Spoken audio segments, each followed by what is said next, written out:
Welcome back. We're back one more time. The Exchange Podcast.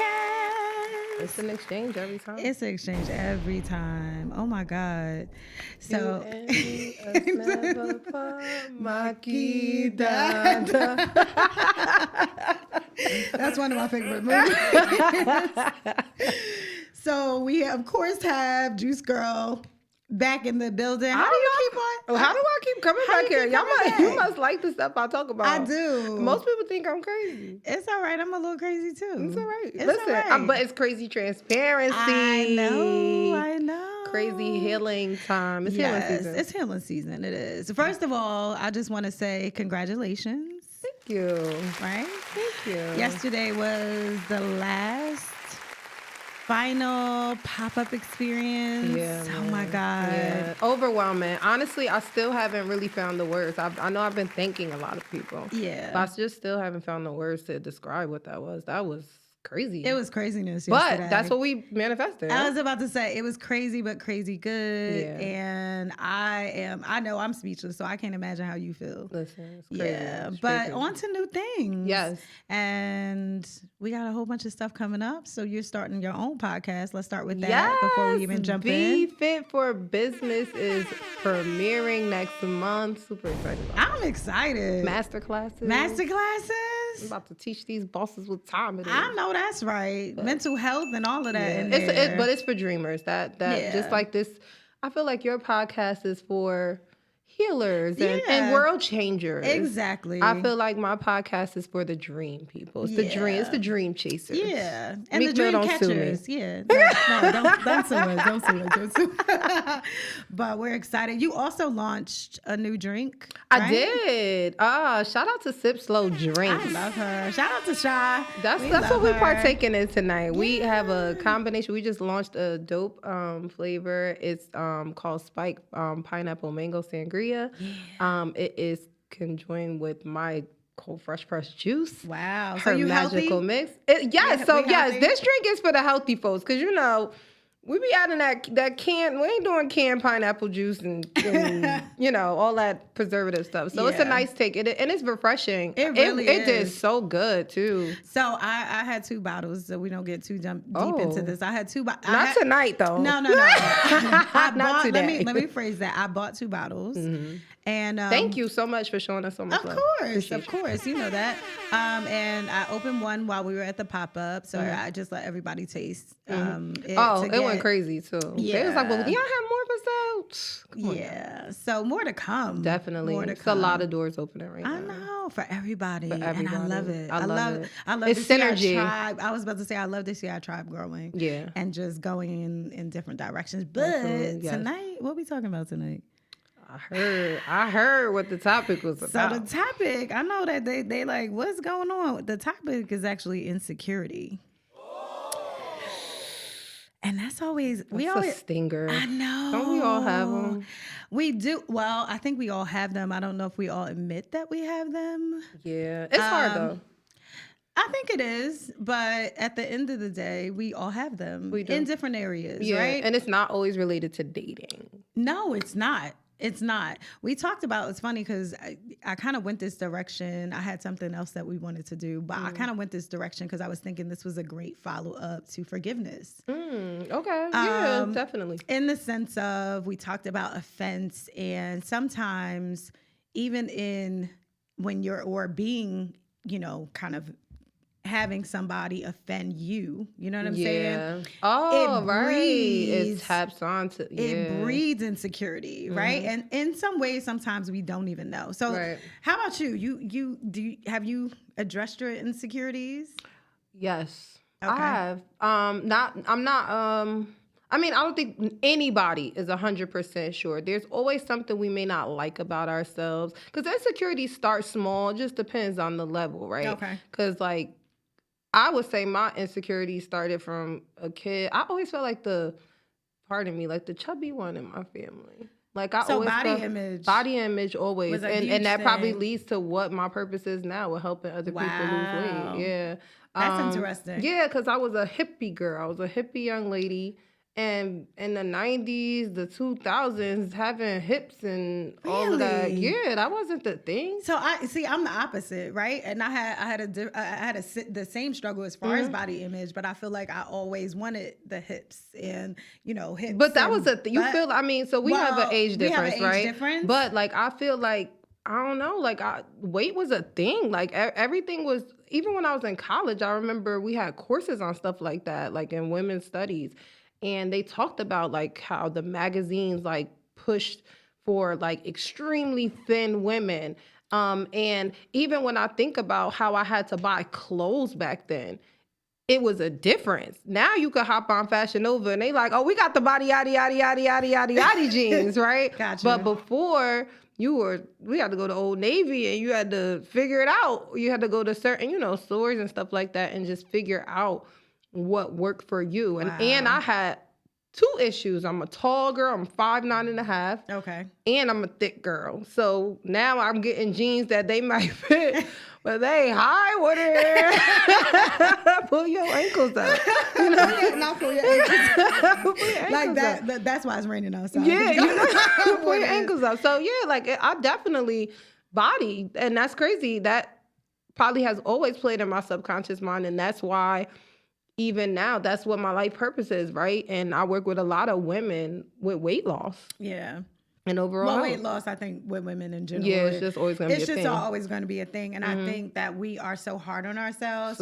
Super hard. And I also think that we're never satisfied.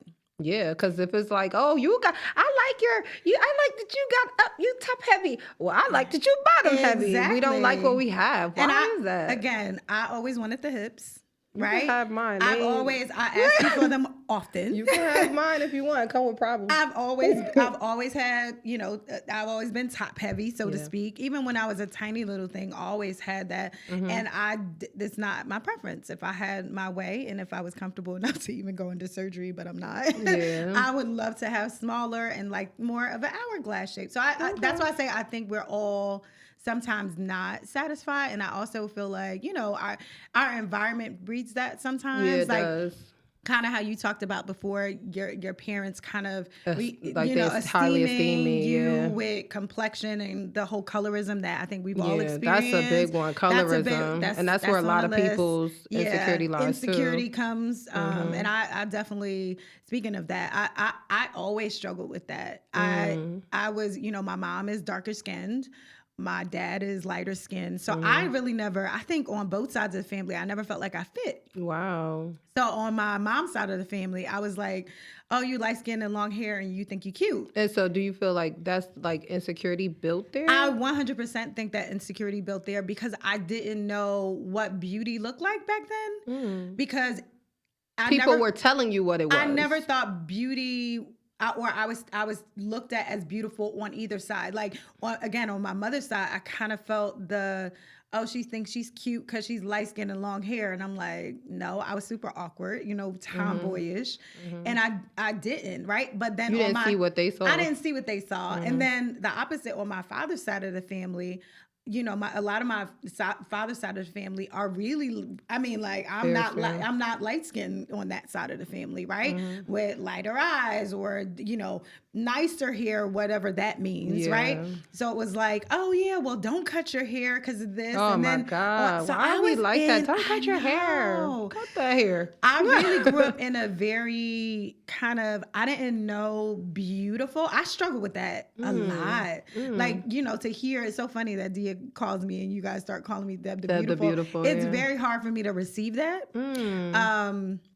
Because that's just not how I felt myself. Yeah. So do you think you've addressed that? I think I have. Yeah. So that's what I was going to tell you. Like I said, I think now when it comes to like, we talked about like body image and stuff like that. Now it's just like, listen, it's more accepting, but I don't even think it really took the accepting of how I look. Okay. It just took like, listen, this is what you born with. What you gonna do? Yeah. You better just figure it out. When jeans was a problem, now I'm gonna wear leggings. When leggings came out, I just knew God changed the narrative on us. God was thinking of me with those.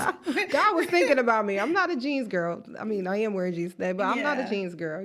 So I definitely think I just embrace it now. I don't I definitely But again, insecurities is not even just body. It's so many areas. It's so many areas. So we started off with body, but I do want. I know you didn't want to talk about dating straight out, but I do want to talk about dating and insecurities because one of my biggest struggles. One of my biggest struggles too, and I've been on. Oh no, not on my side.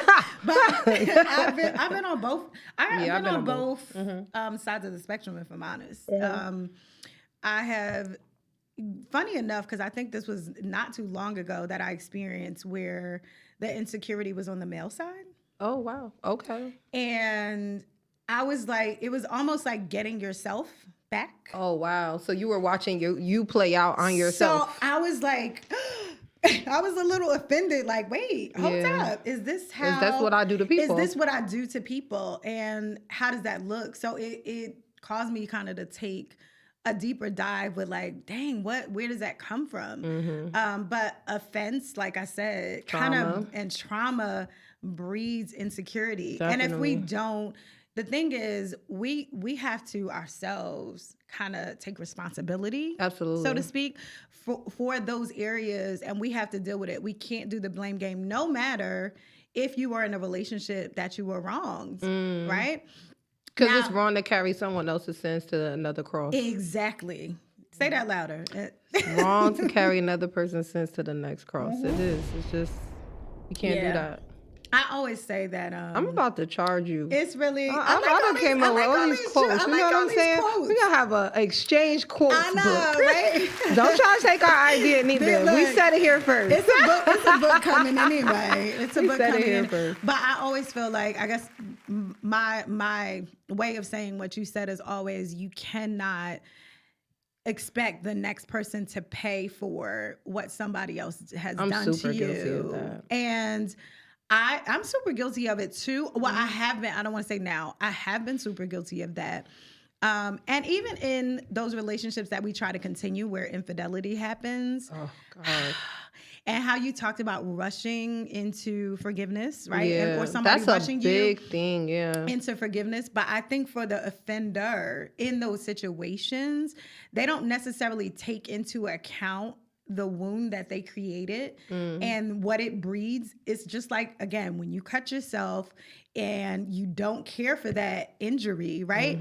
What breeds out of it, you have to take responsibility for the actual wound. Like, okay, I wounded you. And like, how do we, especially if you want to continue the relationship, how do we actually go forward in that? And I don't think people in offense and even in the forgiveness, I think this should really be like, insecurities have to be addressed in the forgiveness place too, because it's like within that forgiveness and going through that process, I really feel like insecurities have to be addressed, and the offender has to take, hey, I did that, so I can't rush you to a place that you weren't cut. But you know, one thing I'm learning though, I guess if we want to go back to forgiveness, sometimes though we have to build the strength that we may not get that. You may not. So you may not. It would be nice if everybody walked around the earth.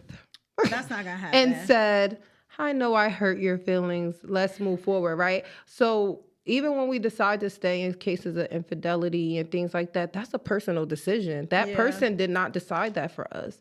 So I feel that, and even in those cases, right, it's more that's why I'm telling you, Dr. Darius Daniels. I always just call him a doctor, right? Because he is, right? Yeah, Dr. Darius Daniels' book about relational intelligence is just the most amazing book ever. Yeah, because it allows you to look at yourself, and when we start self-reflecting, really, insecurities, while people help to build them, it's not their job to fix them. It's our job. It's our job to fix our own insecurities, because we may never get those apologies that we yearn for. We may never get that sorry. We may never get that acknowledgement. So again, that's why I always say ego enters the building sometimes when it comes to like certain areas, but just because somebody says something or did something, right, does it make it true? Does that have anything to do with you? Because think about cheating. Cheating is not. It depends on who it comes from, though. So I think you have to. So I think you have to take that into account. It's just it's no different. It's real, but I just feel like It's a real thing. Like, I'm not saying people not walking around here hurting people. I'm not saying that these things don't exist, but I understand both sides. think we do ignore so many things. A lot of this stuff starts with us and how we see ourselves. Like, nobody could. I agree. Let me tell you something. Go ahead. Let me tell you something. Go ahead, because you about to tell me. If a man cheats on me, I have really made a decision about that. I don't care who it is. I cannot do that with you. Okay. Here's why I can't do it. I'm going to get you back. Okay. And I'm sorry, we're transparent. I'm gonna get you back. I feel that I have never, and it's not a revenge thing. I'm gonna tell you, it's an experience thing, because in my experience, I always feel like I have never forgiven like truly. I mean, forgiven. Like, I may have moved on, but it doesn't stop. It's always in the back of my mind. I have made a decision that if you cheat on me, I am not going to stay with you. That is a deal breaker for me. Okay. It's a deal breaker for me because I can't recover from that. I can't recover from that with you. I can move on to another person and not look at them like the old, like that's the dope part, right? I can move on to the next person and not charge them for that last person's sins. Yeah. But I have to keep it moving. From the time that you cheat on me, you do something that's like total. I can't take that. My heart can't take it. Here's the thing. And so I'm not gonna let you make me feel insecure. I'm not gonna let you walk me through that hard. I'd rather cry myself to sleep every night, not being your friend anymore. Wow. Because I can heal from that faster. Because I can't heal from cheating. I can't name one example, anybody in my life that has done that to me, that I fully forgave them and we were really able to move on. I might bring it up in a relationship. Okay. Like, I feel like at some point I might bring it up in an argument, because you don't forget those type of things. For me, I can't tell other people what to do, but for me, it's a deal breaker. I can't deal with it. I can't. But I think so. That's good that you know that, right, about yourself. I don't think that's a bad thing. Yeah. I do think it's possible. I do think it's possible. I just haven't had experience. I feel like in that process, I think that there are things that need to happen with both parties. Yeah, I think that's never happened with me. And I was about to say, I think that's what happened, especially infidelity. That there's one person who's in the relationship who really wants the relationship, is yearning for it. The other person says, "Hey, you're gonna take me back, so I'm back." But I don't think that they don't learn anything. Not even learn. I think that they don't do the work to get back to where they need to be. You just can't go back to normal. I think I said that last podcast. You just can't go back to normal, right? And that's not just in a romantic relationship. In any relationship, once trust is kind of severed, there has to be a process. Acknowledgement. I think definitely acknowledgement will take a part. I think, again, the reason why it's probably been a deal breaker for me is because I've never had a man who just was like, "Listen, I'm sorry. I know I did this." It was always a rush. That's why I talked about some people rush me to forgive them. It's never like, "Listen, I don't care how long it takes," because sometimes you may have a good 6 months and you be like, snap. You're triggered by something. It could be you could be in the mall with your person, and that person walks by you, and now you're at day one all over again. And a lot of people are not willing to withstand that. And I've never, in my personal experience, been with somebody. I done been married and all. I was about to say, I'm listening and thinking. I think I had a very traumatic relationship that was filled with infidelity, all types of things, right? That I went back to. I went back wholeheartedly. Yeah. But I left the second time for different reasons. It wasn't necessarily around infidelity. I'm trying to think. I want to be as honest with the guest, with the listeners as possible to kind of say if I forgave him. I don't know that I forgave him. I think the reason that I went back was not for me. I was more of the sacrifice in that relationship because I wanted a certain dynamic, a certain look. There was something, you know what I mean, myself that I can honestly say I didn't go back for love. Yeah, for the right would you say the right reasons? I mean, I would say the right reasons. I don't know that I, love them. Right reasons, wrong character. But exactly. I had a picture of what family looked like. I had a picture of what my life looked like most of us do. So I think my going back was never if I'm honest, was never at a very genuine place of like, did what that I person wanted make you from feel me. insecure? Like, or So I went through insecurity with them because I think so.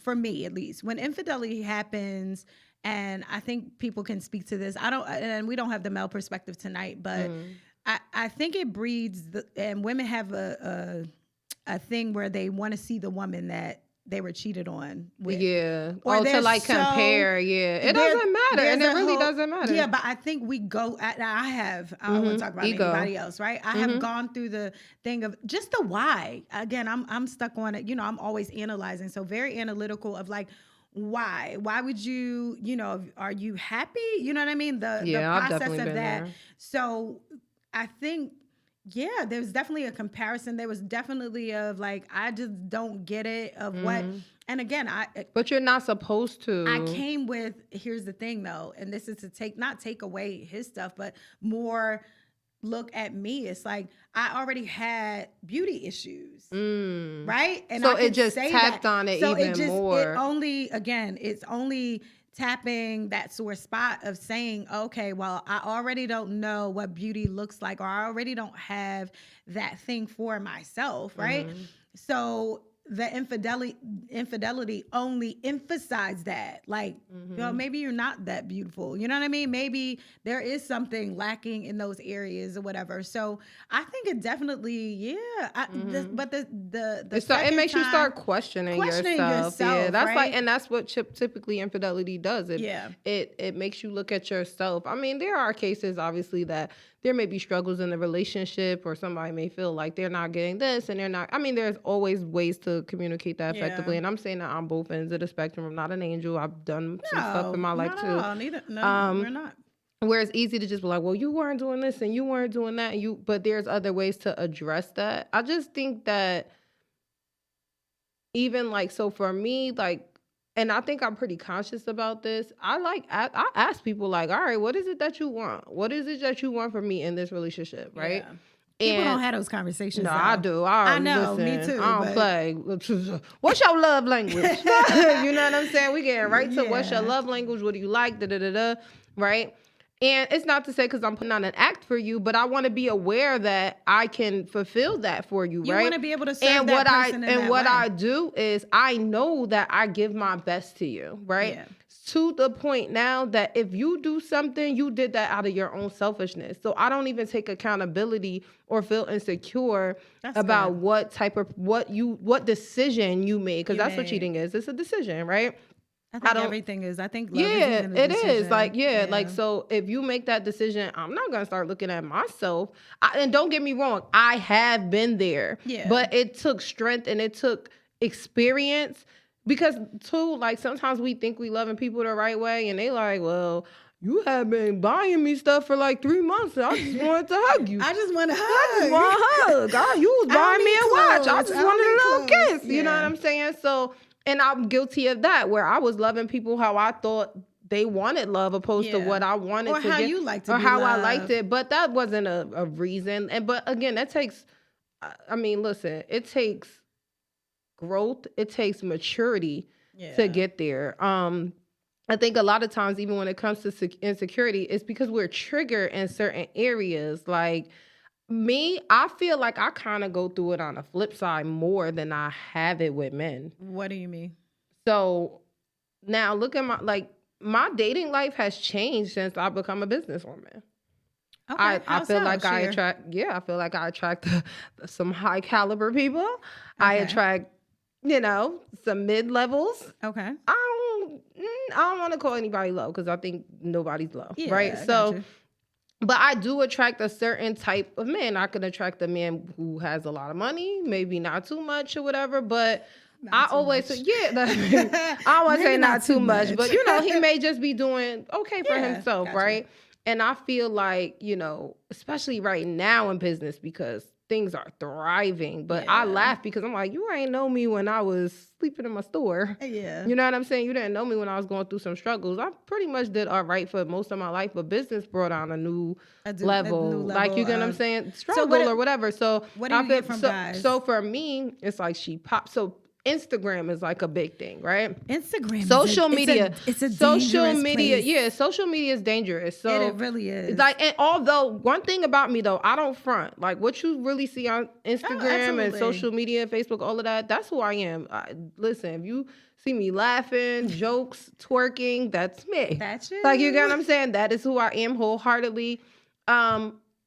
But I'm also still a person too. Like, and I really laugh too, because most people that end up like talking to me or something like that, they be like, "Oh wow, you're a little different." Not different to the point that I'm like what they thought. Right, because they just think I'm just living a fast life. Like, oh, you traveling, you doing this, you doing that, you getting money, you meeting all of these people, you a boss, you a this, you a that. I'm like, but it was a time I was a boss, but I was not doing good. Like, you get what I'm saying? Yeah. But everybody's so attracted to image. So when I meet men, they're looking at me like they can't, like, I don't want to say keep up with me, but they don't know where they fit into my life. Okay. They're looking at me like, I like her. She's cool. I like the way she makes me feel. She uplifts me. Like, I have that, right? Where I will. Like, if you connected to me, I'm sorry. If a man connected to me, he is a businessman. We about to get money. Yeah, that's just my thing. That's right. Like, I want a partner, right? Yeah. But it makes them like, oh, well, they may be newer to business or something like that, or maybe it's stuff I'm teaching them and they're not used to that because they may be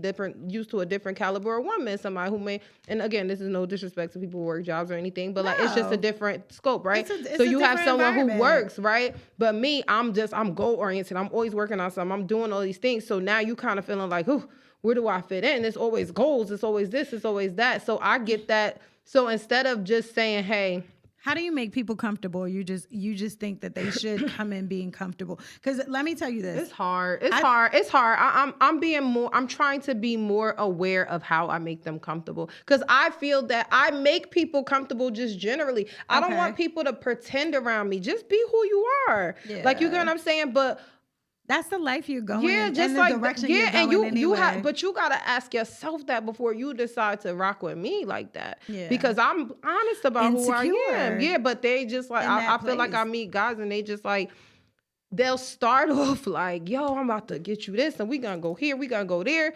But they don't realize, like, no, you don't understand. If you're not here, I really be doing this stuff. Yeah, I'm going anyway. I'm still going out. Yeah. Like, you get what I'm saying? And then you're trying to uphold this lifestyle. You may not even be financially there. You may not be mentally there. So here, I guess here's my question with that, right? Because, and I'll tell my story in a second, but I think the person on that side who's kind of seeing you in that light, right? Mm-hmm.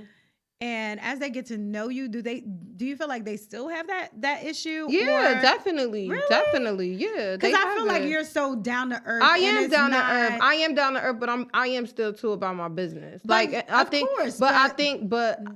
I feel like, yes, they get to know me, they like me, I'm cool, mm-hmm. but it's still like, I'm like, honestly, if I look at my last quarter of this year to even this year right now, yeah, there has been something major like every single month, right?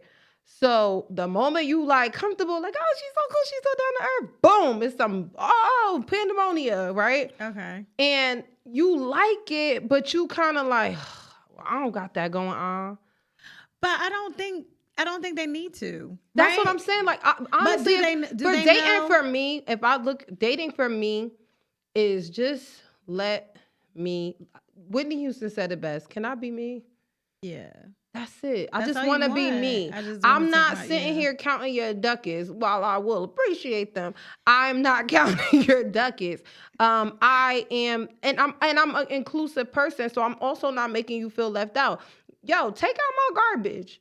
Go get my bottles. Yeah. Go make my load lighter. Like, you get what I'm saying? And it's not even monetary, but I don't know. I just attract people who feel like they have to give me $10,000 or they're not doing good enough.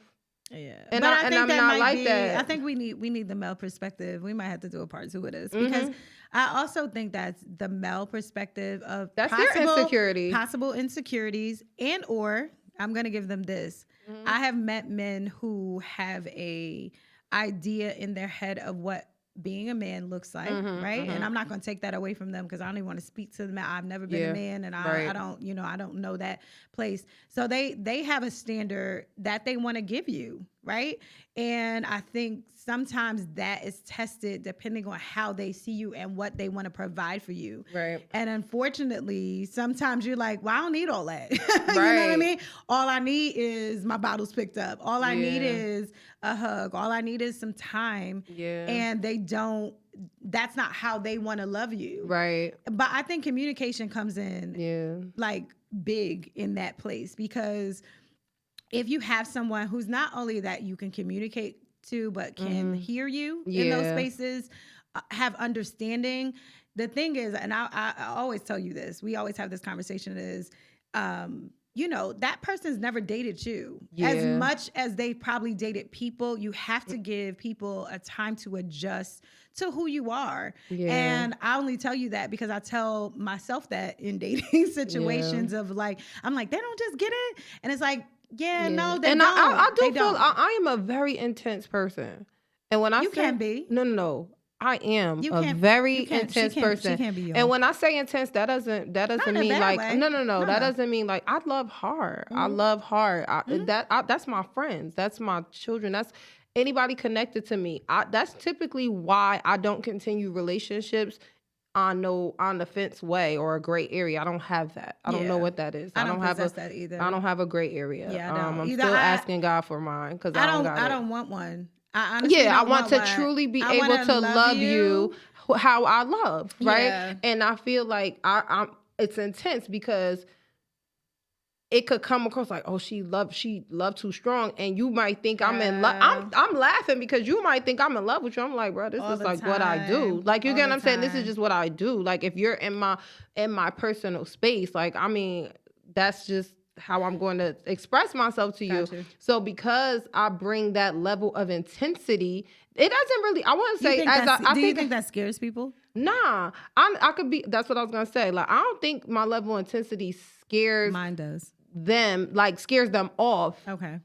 It makes them question themselves. Like, as a am I enough kind of thing. And I've seen it, heard it. I've had these conversations with them, with the men, where they are just like, it's just different. And you're not used to that because maybe, like you said, you've never dated me. You might have dated other people. And two, again, I don't want to speak to the male perspective, but from my observation, again, I'm not a woman that I work 9 to 5 and then I come home and then I see you and then it's just this regulated schedule. I am a train wreck when it comes to time. I don't know. I could be recording in the studio. I could be going to a business meeting. I could be traveling 1 week. I could be doing so many different things. My life is not just this linear type of thing.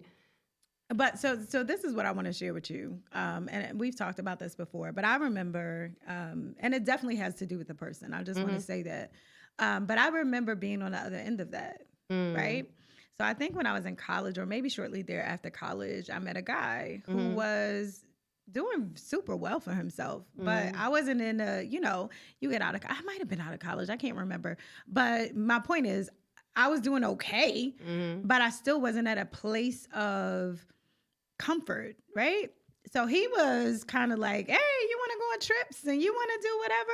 And I was like a deer in headlights because I couldn't, and again, from his lens, he could have saw me where I am now. Yeah. You know and people always see you more than you see yourself at that particular time. He probably felt like you could grow to that with him. Exactly. But I wasn't comfortable. So like, and all of his surrounding friends, I remember meeting his friends and everybody was like doing super well. It's like, how do I fit in this? Like, you know what I mean? Like, okay, I'm trying to figure out maybe I was still in college because I'm trying to figure out, if I'm gonna have McDonald's, which was like a treat back then because you broke.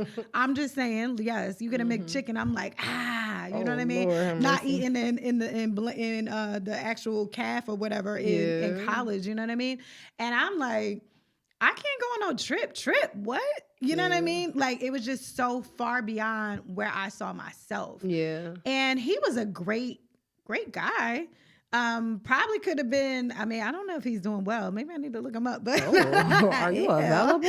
No, I'm just joking. Please call. No, don't call now. But a very successful guy even back then. So I can only imagine what he's doing now, right? Yeah. But now I know who I am. Yeah. So I think it is that insecurity of where you are, and that person, he definitely didn't, I feel like he felt like, why you don't see what I see? So I don't think he even, I definitely wasn't in a place to have a conversation about that piece. I wasn't in a place to be like, listen, I just, I don't feel like I belong. I was not at a place to share that with him. You know what I mean? To be in a transparent place that I am now, where I would have that conversation and say, look, I'm not really sure how I would fit. So I understand those men or women on that side. And you know what's crazy that you said that? Because in my experience, what I dealt with someone who was successful before, right? Yeah. And I was doing just okay. And it was like, I'm on the rise in business and stuff like that. And I was like,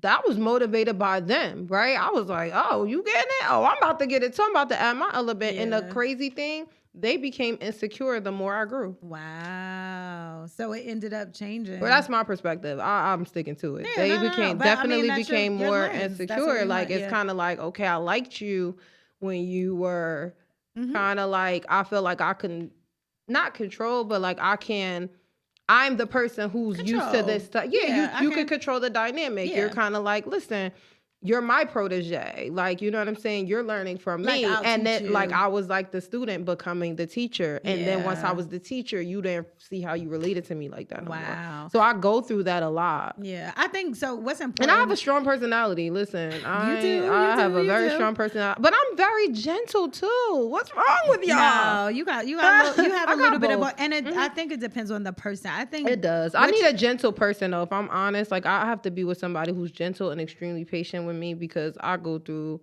I'm patient. A lot of I know she's Dad is so patient with me, because like seriously, and that's be it friends or my or me. I need somebody who's extremely patient with me, because I go through so many range of emotions, especially because I've been hurt a lot too. That's what, like, I have insecurities. I don't want to say in friendships, because I'll be solid with my friends or whatever, but I've had people in my friendships be insecure with me because I have a big personality, like I said. So I got friends from church.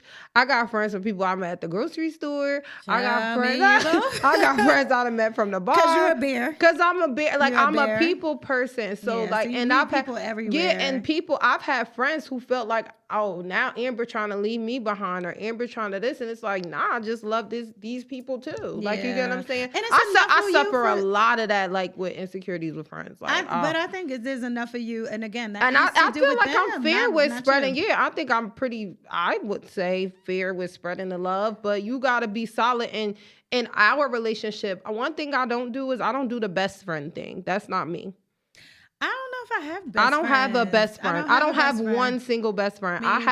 I value, and at my birthday party, what did I say? I told all of the women who were at my birthday party what my friendship meant to them, and why everybody plays their part. It's like, it's an army. Like Ant said, shout out to Ant from the Love Lane Co. He was like, yo, like, I got a whole army behind me, but I play my part. That's me. Like, everybody got their own thing. I think that well, I don't want to say that should go with everybody, but I think that kind of goes with everybody in relationships. And granted, everybody's not bears, right? And I'm not calling her a bear physically, but we really need to do a podcast about that. Yeah. I know the bear lion. Yeah, the bear lion and the Myers-Briggs.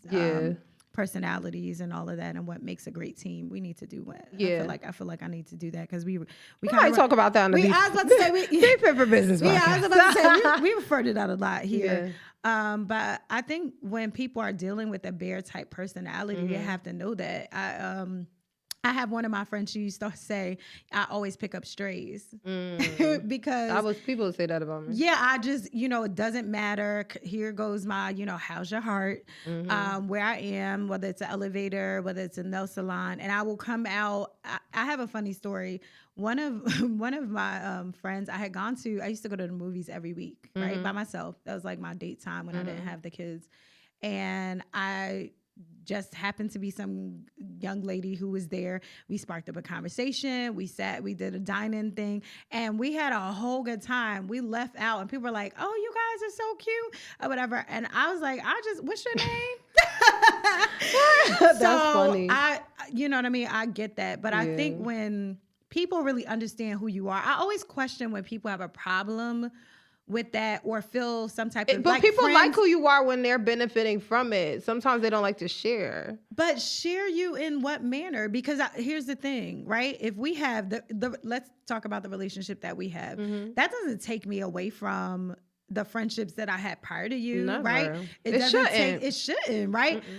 Just different places. Yeah. I also think there's seasons of time where people are closer because of what's going on and what's doing, what's happening in each other's lives, right? I went from seeing you like every Tuesday at the movie theater for a little while, right, to maybe we saw each other once a month, but we did always keep in touch. We always kept in touch. I think I think we're more visually seen now, more together. Than we've been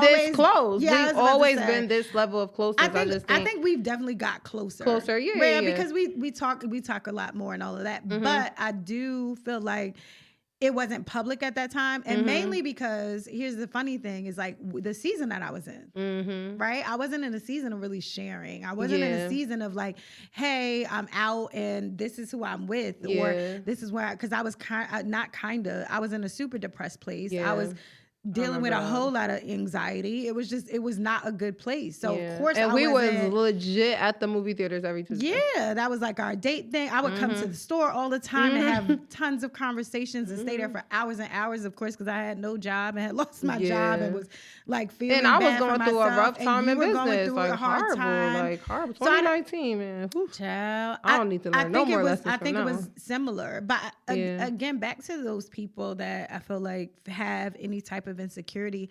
I think when people really know you, not even just know you, I think understand who you are and understand what your purpose is. Yeah, right. That's what I think I struggle. People don't understand, like, and I am a person that keep it moving. I keep it moving. Touch and go. I'm a very touch and go person.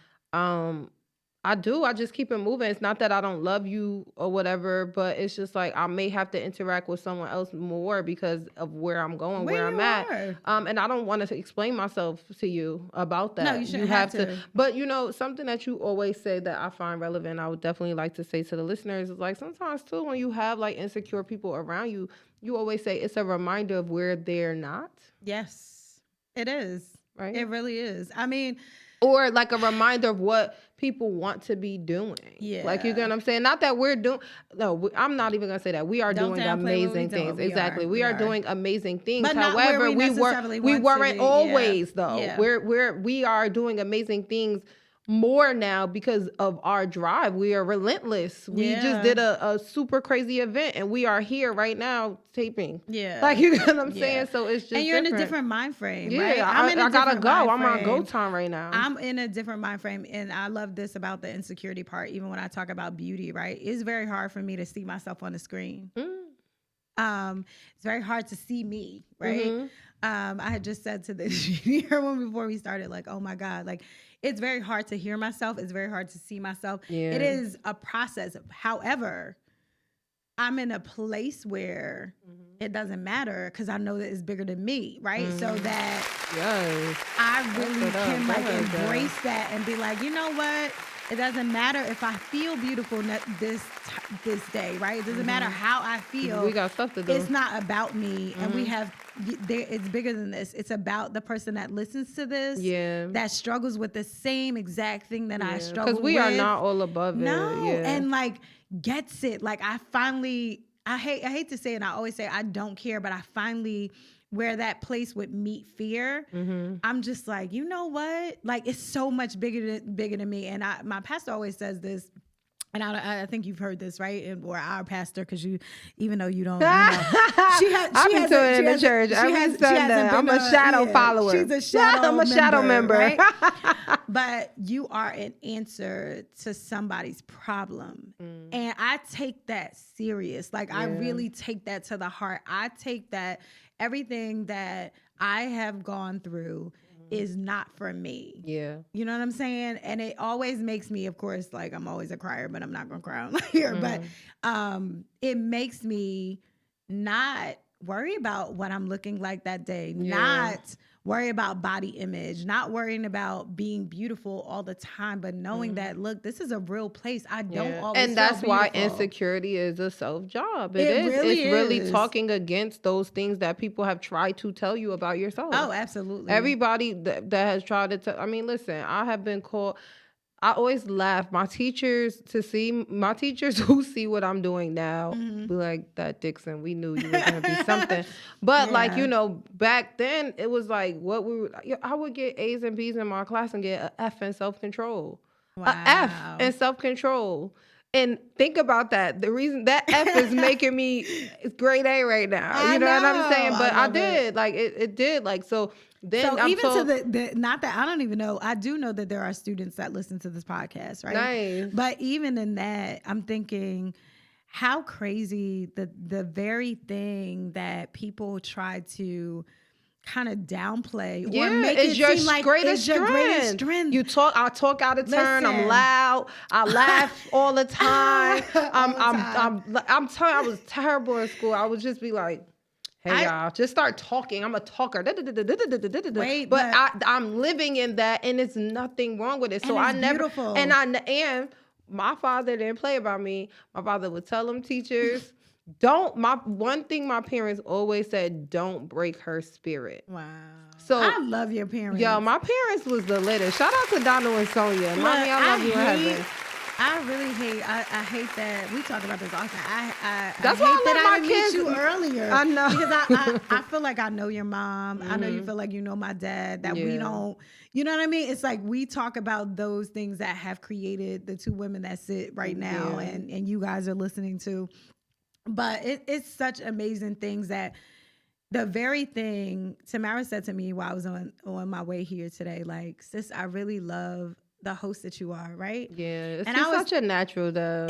But that was not a good thing. People like, you talk so much. Yeah, I always got that. You talk too much. You talk too much. And I'll be like, oh, go ahead. I'm just like, go more. Say but something. that was also an insecurity for me because I would watch at a point in life, like what I'm saying, if I was dating somebody, like, you like conscious, like I don't want to talk too much. I don't want to talk too much. If you don't like that I talk, then toodaloo. And though I've learned how to listen, which I said, one of my my college friends, shout out to Jared for one day just being like, you talk a lot, but you don't ever listen. So I think I've developed that skill. Built your consciousness. So it built me to like, okay, Deb, you've talked, but also stop to like really take in what other people are saying. So you're not talking so much, but that you wouldn't be listening to this podcast right now. I listened. Like, it's not what people call you, it's what you answer to. Like, that is seriously, so like good. I do not, I listen, I have been told I'm loud, I'm strong-minded, I'm a feminist, I'm a male basher. I've been told all of that stuff.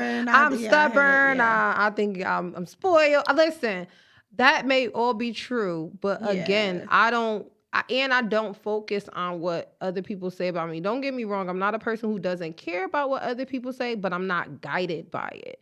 And I think once people learn that when it comes to addressing insecurities, you don't have to be guided by what other people think. And I think insecurity typically builds up because we're more obsessed with what people think about us opposed to what we think about ourselves and where we are. That's where it is. That's what that is. But I think that's also, and that's why this is the season of healing. That's also where you get to a place of healing where you understand, like, hey, I love that you know, somebody can come to you and communicate something about you. And as I say, you know, you eat what you need and you spit out the bones. That's it. Right? Yes. And some of the stuff may be true that somebody is saying about you, but that doesn't mean that you have to be so guided by. You still always have to do what's best for you. And if it makes a difference, like I remember one time I was so frustrated. I was going through a lot of stuff. Like I told one of my friends I was very resistant towards her friendship because I had gone through so much stuff with like these girls, like where like I was not in a great you would have season, missed a great and I wasn't in that season, so I was insecure about meeting new people. Like, what's your motive? What's your this? I remember one time I said to a friend, Yo, I'm never posting nothing about myself no more on social media. Forget it. They don't deserve to know me. I said that because I was so insecure because I'm worried about what other people are thinking because my side of the story isn't told. And I had to tell myself, yo, who cares about your side? I always tell myself, if it's not going to matter a year from now, stop focusing so hard on it. I think so. Again, this is a hurt place. I think when you're in a hurt place, not a healed place, right?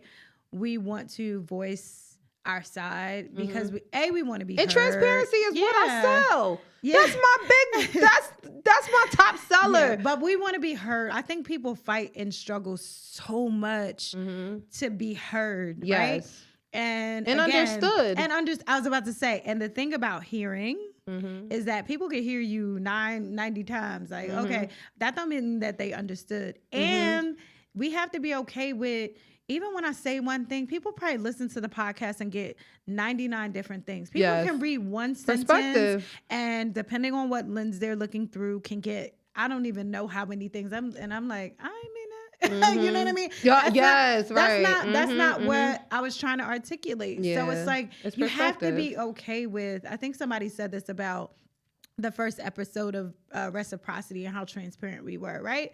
Is like, sometimes when we come in here, we're always careful. And I don't want to say careful, but like you want to cover those relationships, those things. You don't want, of course, I don't want to uncover everything. I want to be as transparent as possible. Yeah. But it's not. With respect to whomever side of it. It's not about, it's your fault, right? It's all self-reflection. It should be all, and that's especially what we're doing here. At least that's what I could say. Well, this is what this space is for. This space, especially this season, is for self-reflection on you. Yeah. This is not about who did you wrong. If I got a laundry list of that. We could do that forever. I didn't want the exchange to be that. And I'm not giving nobody that much time and energy. But you have to get to that place because it does take time though. When you are hurt, again, you just want to say your side of the story.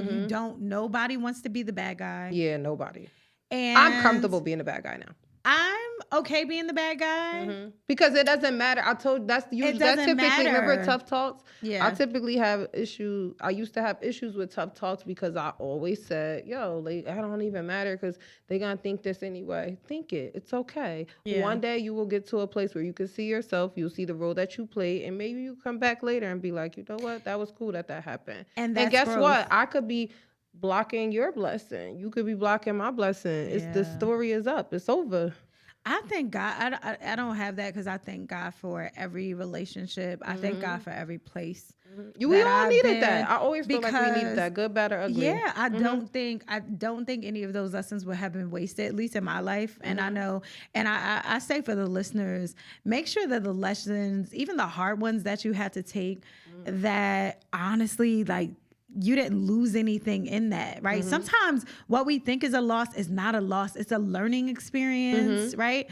And that we have an opportunity to get it right the next time. And you know what I mean? It's nothing that you can't come back around and the next time. Sometimes we're so focused on people or perspective or a relationship, and whether it's romantic or friendships, like, oh, I thought this would be the be all to everything. It's like, nah, don't always work that way. And it's okay. Like, there's no ill will. There's no anything. You take that as a lesson and hopefully and take it as time to reflect, because sometimes too, like, I look at myself, like, sometimes there may be a common denominator, and it may be me. It may be you. It may be me. Like, where, like, I know, but I know. I've been a common denominator. Right? Like, I've been a common denominator. I'm like, yo, why I keep falling out with all these people? But remember, I talked about that before, and I'm like, I have a tendency to spoil people. And now in my life, because I just don't have the time for high maintenance relationships, I am reteaching people that you have to respect my space, you have to respect my time, you have to respect these things, and that makes people uneasy. It's like, wait, I used to be able to call you anytime, and it's like, now you can't call me right now because I might be taping, I might be doing this, I might be doing that, so I found my common denominator was that I spoil people with attention to the degree that they are too codependent on me. And when I take it away, or if I fall back a little bit, now it's kind of like, why are you acting like that? Why are you being mean? Why are you not accessible? It's like, I don't even like to be smothered. I don't do that to people. I don't call people all day. I don't. Yeah. Most people call me. Yeah. Like, you get what I'm saying? I just don't. Like, and if I don't talk to a friend or a family member or my dad or whoever, it's not personal. Like, it's never personal. It's just, I might be really doing stuff. I think that is a growth place of things. Yeah. And that's how I fixed it. That was my remedy. I was about to say, as we grow, especially in insecurities, I think, first of all, we need to acknowledge. Yeah, definitely. In the areas that we have insecurity, you know, just to leave the listeners with that. Acknowledge your areas. Like, I could say, hey, people be like, what, you don't feel beautiful? And it's funny because, like, not that I'm like this, you know, model, whatever, but sometimes you're so silly. Thank you.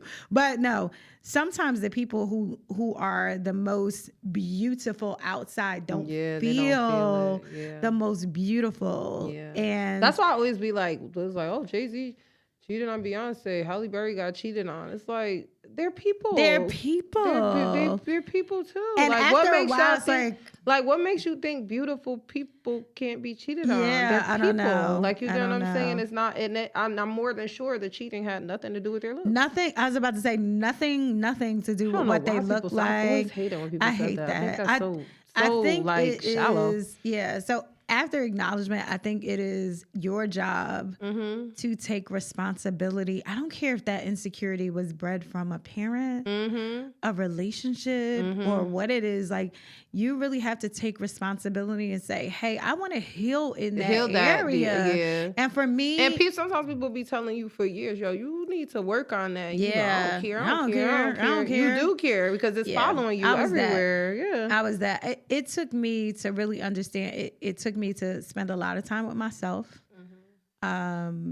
To really understand what I needed. Like, what do I like? Yeah. You know what I'm saying? Honoring yourself. Honor myself. Like, what do I like without people? Like, without anybody else, what do I love to do? What makes me happy? Right. I had spent a lot of time making other people and serving other people. And I use the word serve because I feel like we all serve one another. Absolutely. But kind of serving other people and what they needed and not necessarily looking at what I needed. And it was a whole transition. I'm sure for some people, it was like, no, I like to vacation by myself. And people were like, I want to go. And I'm not going to lie. Like, in certain places, I'm like, I really want to be by myself. I want to meet new people. And I like that. You want to hear a funny story that just I remember about 2-3 years, maybe 3 years ago almost, I auditioned for Shark Tank. Yeah. And everybody knows that I am a jumper, so I'll do whatever. Like, I don't need people to be with me. Yeah. And it was so funny. I got a phone call like, Amber, you said you was going to Shark Tank today? I was like, yeah. Who's going with you, Amber? You going by yourself? I was like, yeah. I said, no, you know what? I was going to go by myself, but I actually wanted my daughter to experience it. Okay. But that's just the nature. Like, I don't feel like, and it wasn't personal. It has nothing to do with anybody. It's just that, hey, you may also bring a level of fear that I don't need addressed doing that. I mean, that and I was like, sometimes I like to be by myself. Yeah, I loved being by as much as I'm a socialite, I get low. I don't call me. People think I'm a socialite. I put my phone on do not disturb most of the time. I'm not a socialite. You know that. I'm more of I'm more of an introvert. Yeah. I was talking about this at the pop-up yesterday. I have moments of kind of being an extrovert, but I'm more of an introvert. I'm an extrovert, definitely. Yeah. Or I could be an ambivert. I'm not an ambivert. I'm definitely more on the side of an extrovert. I have moments. But I have a lot of time that I don't want to talk to people because I have to recharge. That's it. I extract a lot of energy between talking to customers, people, my children that I need. My kids know, like, I don't want anybody in my room. Yeah, right now. When you pour out, you just need a minute to recharge. I want to know what you would leave the listeners with, because we always try to give you words of wisdom. We're trying to figure out. The main thing I said is just it's not what people call you, it's what you answer to. That's good. That's it. Like, for insecurity to change, it takes you being more sure about who you are, and honoring the good, the bad, and the ugly. Yeah. Who you are today doesn't mean who you'll be next week. Yeah. The week after, and you are not assigned to people's criticism. Yeah.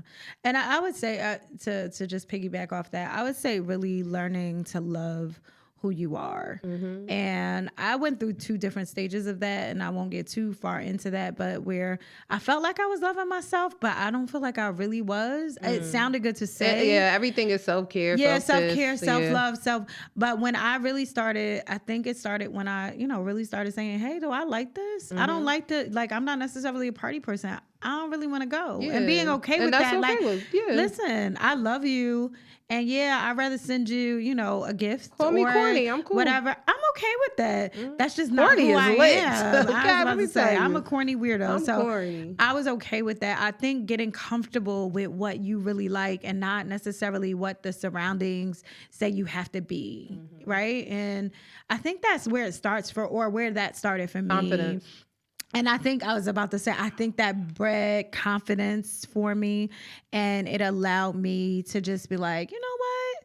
I'm okay with that. Like, oh, you want to go hike? Oh, you want to go walk in the park? And I was good with that. So I think that's a place for them to start. Definitely. And, so I think that's it. I think we're going to wrap up for the night. And I want y'all listeners out there, if you guys have any questions or anything, if you want, you guys can always DM us on Instagram. It's the Exchange Place. And ask us questions. Well, we're trying to get you guys more involved. I know I get a lot of DMs. Feedback, I was about to say I get a lot of DMs, a lot of questions. About this podcast 6 in the morning. I was about to say, I'm asleep, right? But I love the feedback, and we want more questions. Even topics that you want to talk about in this healing season. So of course we have planned out stuff that we want to do, but we're always down to do something else and do some lives. So. It's a pleasure always coming here. I tell you, always. It's a pleasure having you. Right? This is like our regular conversations, just recorded. While we're working on a million things. While we're working on a million things, like I'll be like, are you still listening? So, yes. But we love you guys. We thank you for listening, and we'll see you next week. Till the next time. All right. It's been real.